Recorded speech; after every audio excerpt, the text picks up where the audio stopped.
4. 신앙과 믿음 그리고 비전. 모든 특별한 관계는 죄가 그 목표다. 그것은 실제와의 거래 협정으로서 겉보기 연합은 그에 맞춰 조정된다. 거래 협정을 맺는 것은 한계를 지우는 것이며 너는 내가 제한된 관계를 맺는 모든 형제를 증오한다. 이를 잊지 말라. 너는 공평성의 이름으로 거래 협정을 지키려고 시도할 것이다. 때로는 너 자신에게 지불을 요구하고 아마도 상대방에게는 더 자주 지불을 요구할 것이다. 이와 같이 너는 그 관계에 받아들인 목적에서 비롯되는 죄의식을 공평성을 가지고 완화시키려 한다. 그러므로 성령은 그 관계의 목적을 바꿔서 그것을 성령께는 유용하고 너에게는 무해하도록 만들어야 한다. 내가 이런 변화를 받아들인다면 진리를 위한 여지를 만든다는 아이디어를 받아들이는 것이다. 죄의 근원은 사라졌다. 너는 여전히 죄의 결과를 경험한다고 상상할 수도 있지만 죄는 이제 너의 목적이 아니다. 따라서 너는 더 이상 죄를 원하지 않는다. 내가 어떤 목적을 열망하는 한 그것이 대체되도록 허락하지 않을 것이다. 마음이 받아들이는 목표만큼 소중히 여겨지고 보호받는 것은 아무것도 없기 때문이다. 마음은 침울하게든 행복하게든 그 목표를 따르겠지만 항상 그것에 대한 신앙을 가지고 그리고 그 신앙이 나을 수밖에 없는 끈기를 가지고 그렇게 한다. 신앙을 죄에 부여한다면 너는 결코 신앙의 힘을 인식할 수 없다. 하지만 신앙을 사랑에 부여한다면 너는 항상 사랑의 힘을 인식하게 된다. 신앙이 산을 움직일 수 있다는 것을 왜 이상하게 여기는가? 그것은 신앙의 굉장한 힘에 비하면 과연 작은 성과에 지나지 않는다. 하느님의 아들이 스스로 사슬에 묶여 있다고 믿는 한 신앙은 그를 계속 묶어둘 수 있다. 그리고 그가 사슬에서 풀려난다면 그 이유는 단지 그가 더 이상 사슬의 존재를 믿지 않기에 사슬이 그를 묶어둘 수 있다는 신앙을 거둬들여 그 대신 자신의 자유에 부여하기 때문이다. 반대되는 두 방향에 똑같은 신앙을 부여하는 것은 불가능하다. 내가 죄에 어떤 신앙을 바치든 그것을 거룩함으로부터 앗아오는 것이다. 그리고 내가 거룩함에 제공하는 것은 죄로부터 걷어들인 것이다. 신앙과 믿음과 비전은 거룩함이라는 목표에 도달하기 위한 수단이다. 이것들을 통해 성령은 너를 실제 세상으로 이끌어가면서 내가 신앙을 부여했던 모든 환상에서 멀어지게 한다. 이것이 바로 성령의 방향이며 그가 보는 유일한 방향이다. 그리고 내가 방황할 때 성령은 오로지 하나의 방향만 있음을 상기시켜 준다. 성령의 신앙과 믿음과 비전은 모두 너를 위한 것이다. 내 것들 대신에 그것들을 완전히 받아들였을 때 너는 더 이상 내 것들이 필요하지 않을 것이다. 신앙과 비전과 믿음은 확실성의 상태에 도달하기 전에만 의미가 있다. 천국에서는 그것들에 대해 알지 못한다. 하지만 천국에 도달하는 것은 그것들을 통해서다. 하느님의 아들은 신앙이 없을 수는 없지만 무엇을 신앙할지는 선택할 수 있다.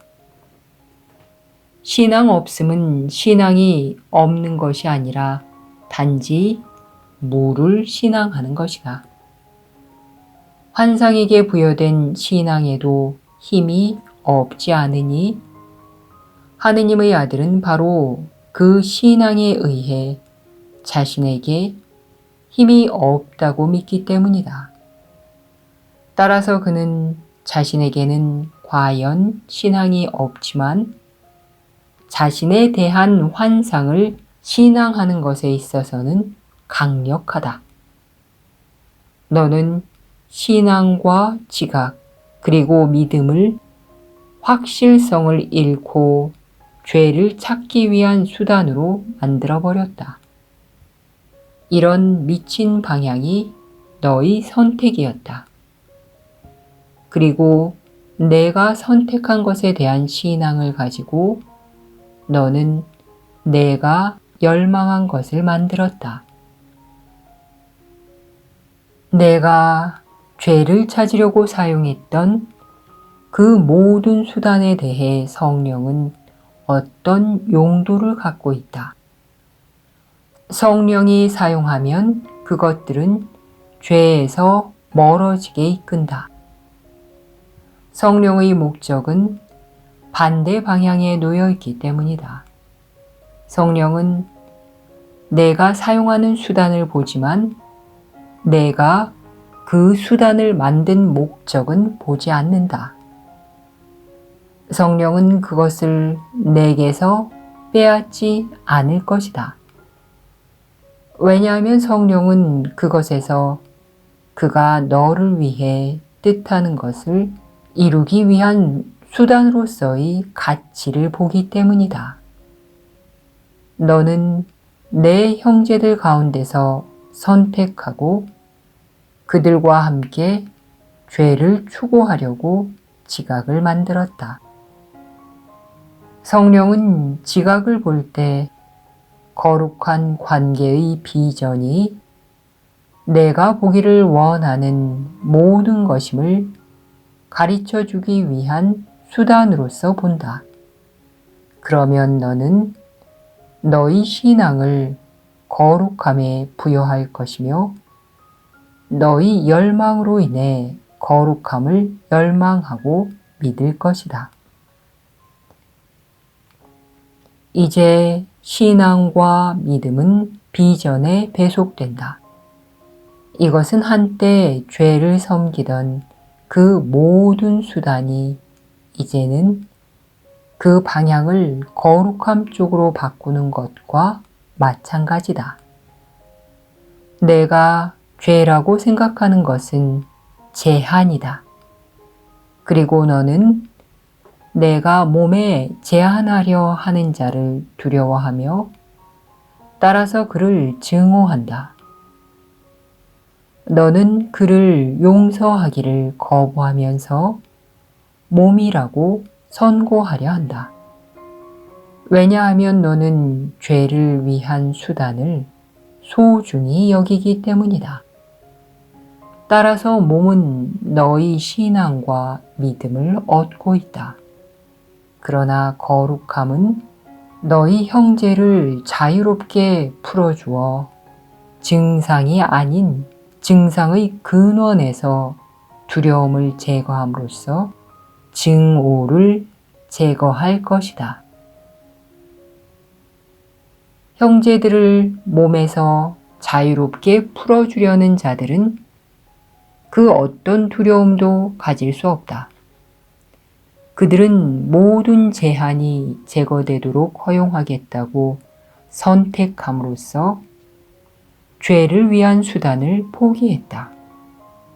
그들이 자신의 형제들을 거룩함 속에서 바라보고자 열망함으로써 믿음과 신앙의 권능은 몸 너머로 아주 멀리 뻗어나가면서 비전을 차단하지 않고 지원한다.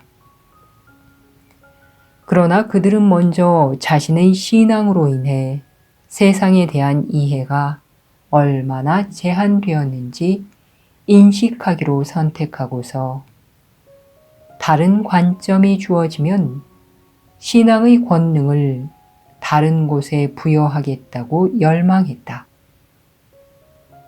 이런 결정에 뒤따르는 기적 또한 신앙에서 태어난다. 죄에서 눈을 돌리겠다고 선택하는 모든 이는 비전을 얻게 되고 거룩함으로 이끌리기 때문이다. 죄를 믿는 자들은 분명 성령이 희생을 요구한다고 생각할 것이다. 그들은 이것이 자신의 목적을 성취하는 방법이라고 생각하기 때문이다. 형제들이여, 성령은 희생이 아무것도 가져다 주지 못한다는 것을 안다. 성령은 흥정하지 않는다. 만약 너희가 성령을 제한하려 한다면 너희는 두려워져서 성령을 증오하게 될 것이다. 성령이 너희에게 준 선물은 천국의 이쪽 편에 있는 그 무엇보다 더 크다. 그것을 인식할 순간이 바로 눈앞에 있다. 너희의 의식을 이미 결합된 것에 결합시켜라. 너희가 서로에게 부여하는 신앙은 이것을 성취할 수 있다. 세상을 사랑하는 성령은 너희를 대신해 세상을 한 점의 죄도 없이 그 모습을 천국만큼 아름답게 만들어주는 순결함 안에서 보고 있기 때문이다. 내가 희생을 신앙함으로써 희생은 내가 보기에 큰 권능을 갖게 되었다. 그 신앙 때문에 내가 볼 수 없게 되었음을 깨닫지 못한다는 점만 제외한다면 말이다. 희생은 분명 한 몸이 다른 몸에게 강요하는 것이다. 마음은 저 혼자서는 희생을 요구할 수도 받을 수도 없다. 몸 또한 마찬가지다. 희생의 의도는 마음 안에 있으며 마음은 몸을 사용하여 자신이 믿는 죄를 위한 수단을 실행하려 한다. 그러하기에 죄에 가치를 두는 자들은 반드시 마음과 몸이 결합되어 있다고 믿는다. 따라서 희생은 언제나 제한을 위한 수단이며 결국 증오를 위한 수단이다. 너는 성령이 과연 이런 것에 관심이 있다고 생각하는가? 성령은 너를 그것에서 벗어나도록 이끄는 것을 목적으로 하기에 그것을 주지 않는다. 너는 성령이 너희 유익을 위해 너에게서 무언가를 빼앗아 가려 한다고 생각한다. 그러나 유익과 빼앗음은 반대이며 어떤 식으로든 의미 있게 결합될 수 없다. 그것들을 결합시키려고 하는 것은 마치 해와 달은 낮과 밤에 속함으로 하나이며 따라서 반드시 결합되어야 한다고 말하는 것과 같다. 하지만 둘 중 하나를 본다는 것은 단지 다른 하나가 시야에서 사라졌다는 표시일 뿐이다. 또한 다른 것에게 빛을 주는 것과 어둠 속에 있어야 비로소 보이는 것이 하나일 수도 없다. 둘 중 어느 것도 다른 것의 희생을 요구하지 않는다. 하지만 각각은 다른 것의 부재에 의존한다. 몸은 죄에 바치는 희생 제물이 되도록 만들어졌다. 따라서 어둠 속에서 몸은 여전히 그렇게 보인다. 하지만 비전의 빛 속에서 몸은 전혀 다르게 보인다. 너는 실로 몸에 신앙을 부여해서 성령의 목적을 섬기게 하고 몸에 힘을 부여해서 눈먼 자들이 볼 수 있도록 돕는 수단이 되게 할 수 있다. 하지만 눈먼 자들이 보게 될 때 그들은 너와 마찬가지로 몸을 지나서 본다. 내가 몸에 부여한 신앙과 믿음은 몸 너머에 속한다. 너는 지각과 믿음과 신앙을 마음에서 거둬들여 몸에 부여했다. 이제 지각과 믿음과 신앙을 만들었고 여전히 그것들을 사용하여 자신이 만든 것에서 자기 자신을 구할 수 있는 바로 그것에게 지각과 믿음과 신앙을 부여하라.